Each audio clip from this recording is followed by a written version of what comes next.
Barrister Abdul Salam Talukdar বললেন, এটা আছে, এটা গুর্দা, কলিজা, সাহস বেগম খালেদা জিয়ার মতো। তখন ওই রুমে বসে আমি বলেছিলাম, এক মায়ের ঘরে জন্ম নিয়েছি, আরেক মা বেগম খালেদা জিয়া, যদি লাশ হই তারপরেও ঢাকা বিশ্ববিদ্যালয়ে যাব, ডাকসু ভবনে যাব, নমিনেশন পেপার সাবমিট করব। তখন আমাদের পাশে আরেকজন যারা আতাত করেছিল এরশাদের সাথে, সে অস্ত্র নিয়ে গেল, আমাদেরকে নমিনেশন সাবমিট করতে দেবে না। তখন রতন জেলে, এই সাইজ সুরহাব অকুতভয় সৈনিকের মতো, এইটুকু অকুতভয় সৈনিকের মতো যা যা সাথে নেওয়া প্রয়োজন তাই নিয়ে, হ্যাঁ শরীফ শিলা, তাইতে এত নাম বলতে গেলে অনেক নাম বলতে হবে, তাই নিয়ে সেই আমাদের পাশে রেজিস্টার মহসিন হল থেকে রেজিস্টার বিল্ডিংয়ে আসলাম, রেজিস্টার বিল্ডিং থেকে মিছিল নিয়ে গেলাম, মিছিল নিয়ে গিয়ে তারপরে ডাকসু ভবনে দাঁড়ালাম। তখন দেশনেত্রী বেগম খালেদা জিয়ার কথাগুলি ওনার মুখ দিয়ে বেরিয়েছিল। সেই ডাকসু পূর্ণ প্যানেলে পেল, এবং পূর্ণ প্যানেল পাওয়ার পরে যখনই কোনো নির্দেশনা আসতো আন্দোলনের সংগ্রামের, মতিঝিলে প্রথম ডাকসুর মিছিল করলাম। মিছিল করি, ওনার একটা পার্সোনাল অফিস ছিল মতিঝিলে, ওই পার্সোনাল অফিসে গেলাম। অফিসে গিয়ে উনি আমাদেরকে আপ্যায়ন করলেন, বললেন হ্যাঁ এভাবেই চলতে হবে, এভাবেই করতে হবে, এভাবেই সাহস নিয়ে এগোতে হবে। এটা ছিল সালাম তালুকদারের কথা।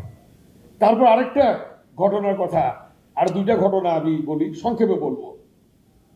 আরেকটা ঘটনা, আমাকে যখন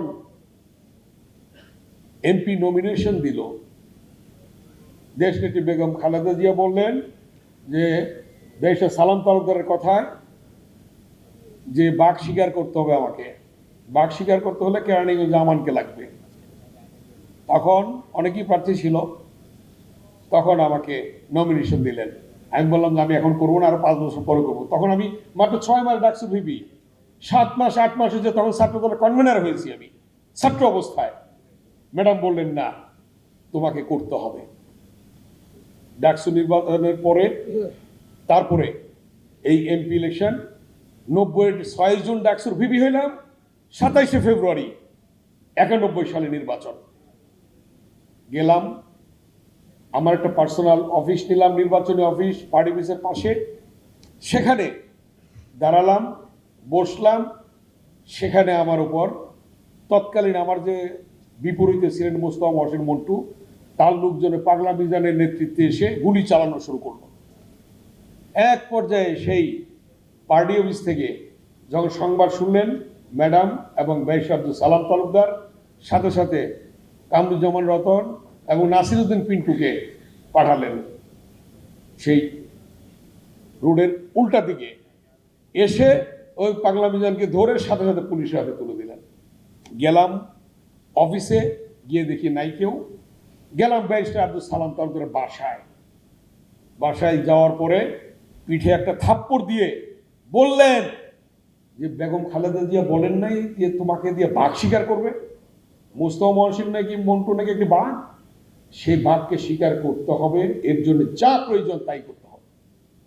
ঠিক উনার কথায়, উনার অনুপ্রেরণায়, ওই যে বললো রাজনীতি শিখিয়েছেন ব্যারিস্টার আব্দুল সালাম তালুকদার, আমাদের রাজনৈতিক শিক্ষক ছিলেন ব্যারিস্টার আব্দুল সালাম তালুকদার।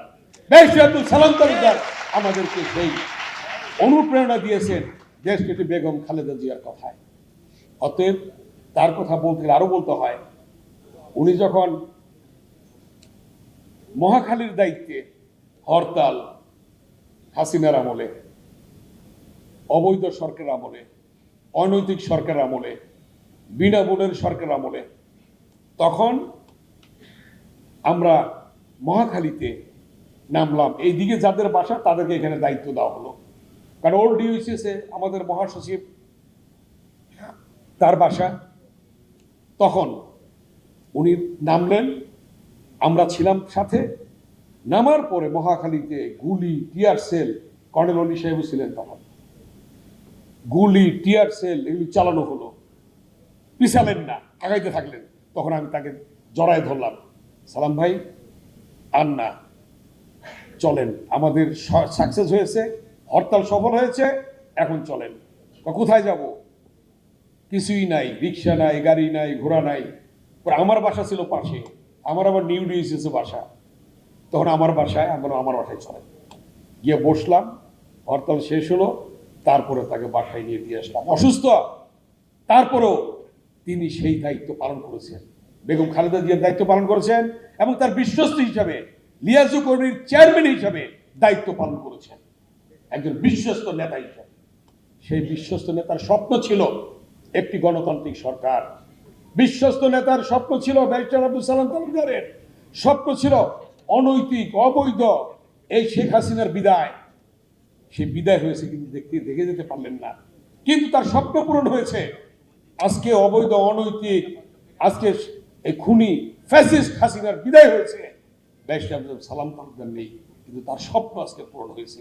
অতএব তার যে স্বপ্ন ছিল, এই স্বপ্নকে আমরা বুকে ধারণ করে আগামী দিনে বিএনপির ভারপ্রাপ্ত চেয়ারম্যান দেশনায়ক তারেক রহমান যে কথা নিয়ে এগিয়ে যাচ্ছেন, যে দিল্লি নয়, পিন্ডি নয়, অন্য কোনো দেশ নয়, সবার আগে বাংলাদেশ, সেই বাংলাদেশকে সবার আগে নিয়ে যেতে হবে।